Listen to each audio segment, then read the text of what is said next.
everyone, welcome back to my YouTube channel. Today we'll be learning about Staphylococcus aureus, one of the most important organisms in microbiology.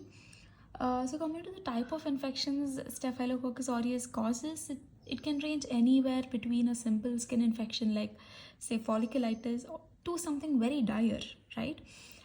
It can be life-threatening too in some cases. So it causes various amount of infections. Coming to the features of Staphylococcus aureus, first of all, it is a gram-positive coccus.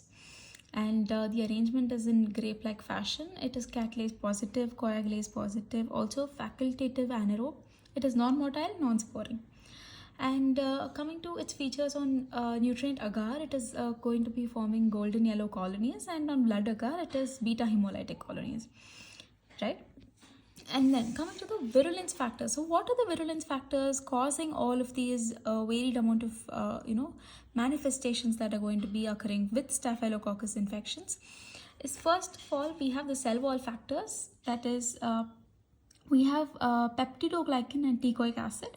It is peptidoglycan, right, and teichoic acid. Peptidoglycan helps in inflammatory response, and teichoic acid helps in adhesion and inhibiting opsonizations, right? And then there are special proteins called protein A, and that is going to be acting as an anti-complementary function. It is going to be causing chemotactic features. And then clumping factors, these are going to form clumps, especially useful in checking the coagulation, right? So in slight coagulation reaction, especially, this clumping factor is what's going to be acting. Next, when we have toxins, we have membrane active toxins. That is, one of them is causing hemolysis. They're called hemolysins, and they are of different types: alpha, beta, gamma, and delta. These are causing hemolysis. And then we have leukocidin. Leukocidin not only damages RBCs but also lymphocytes and macrophages. So hemolysins lyses only RBCs, but leukocidins lyses WBCs, RBCs, as well as macrophages. Then coming to exfoliative toxins, we have this is mainly seen in newborns and children. So what happens? These are responsible for streptococcal scalded skin syndrome, that is 4S, right? Exfoliative, it's nothing but it's causing a scaling of skin, right? And then we have enterotoxins. These are the ones that are causing food poisoning. And then there are toxic shock syndrome toxins, which is one of the most important ones. You can see this especially in women using tampons and everything. So what happens? This is a super antigen. It stimulates the T cells and it is non-specifically, it causes an excessive production of cytokines, and then it causes a fatal multi-system disease. So I told you there are fatal diseases caused by Streptococcus aureus. This is one of the most important toxin that is there. And then we have the clinical features coming to toxic shock syndrome is fever, hypotension, hyperemia, vomiting, diarrhea, and pain abdomen, and all of these. And I read up on toxic shock syndrome. It might also come as an important question. And then we have extracellular enzymes, that is coagulase. So one of the principal virulence factors. So what happens once you add coagulase to blood? It causes coagulation. It's very simple. And this is mainly by activating prothrombin. So what happens? This coagulation that is there, that's the fibrin clot, it is going to be coating the bacteria. And this coating is going to be protecting it from phagocytosis. And then there are other enzymes, that is heat stable thermonucleases and DNases. Staphylokinase breaks down the fibrin clots. Hyaluronidase. Hyaluronidase is mainly important for spreading of diseases, because what happens, mainly any of the cell that you see, any of the connective tissue that is there, one of the main component is hyaluronic acid. So this enzyme mainly breaks down that acid, so it's basically breaking down the connective tissue network. And then we have lipases and phospholipases. Lipases, you know, it is an important factor of cell membrane. Phospholipases is also an important factor of cell membrane. So what happens, these lipases and all, it mainly helps in thriving of these bacteria in regions such as, like, you know, hair follicle, for example. Coming to pathogenesis of this disease. So first of all, you should know that this is a commensal. So it presents as a colony in many areas, right? Anterior nares, oropharynx, axillas, perineal skins. But the introduction of this bacteria happens through minor aberrations or instruments like catheterizations or something like that. Once that happens, these bacteria are going to be adhering to the surfaces. That is going to happen through clumping factors and collagen binding. That's what I told you, right? Clumping factor is one of the important virulence factors that it has. And then after it adheres, there's going to be invasion.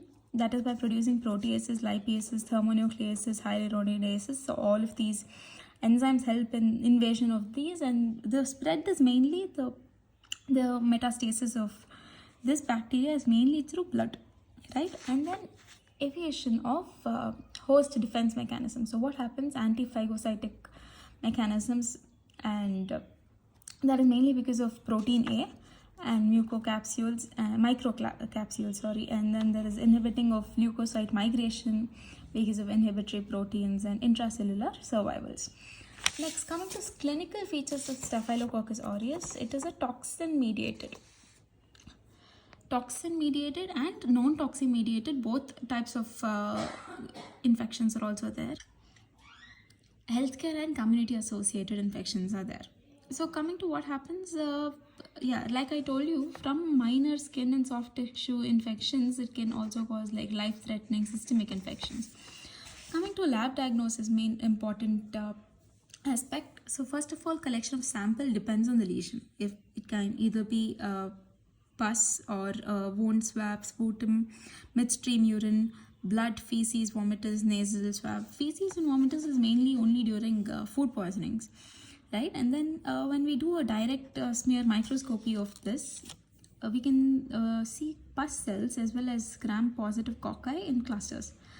But this is not of much value because like I told you, it is present in normal flora, so direct smear is not really preferred. Coming to cultures, first on the nutrient agar, it forms a golden yellow pigment, and on nutrient agar slope, it forms like an oil paint appearance. On blood agar, it has beta hemolytic colonies, and McConkey agar is small pink colonies, right? Because it is beta hemolytic again, so small pink colonies. And in liquid medium like peptone waters, it causes uniform turbidity. And selective media, we use mannitol salt agar and salt milk agar. Salt is mainly used to stop the growth of other organisms that are present. Next, coming to biochemical tests, like I told you, it was catalase positive, coagulase positive. Coagulation test is done through both slide and tube coagulation tests. Identification is through Malditoff and Vitek, and antimicrobial susceptibility test is done, which is one of the most important tests, and that's done by disc diffusion. There are some resistant strains of Staphylococcus aureus. Like I told you, it can also be healthcare associated infections. So you know that whenever it is healthcare associated, there are chances of resistant strains. Right, so methicillin resistant Staphylococcus, that is MRSA, is one of the important strains.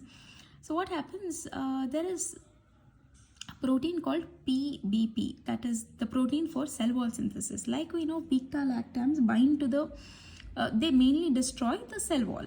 That is how the mechanism action of, beta lactams are there. But when PBP is changed into PBP2A, that is, this protein is going to be present on, the gene is MECA gene on the cell membrane.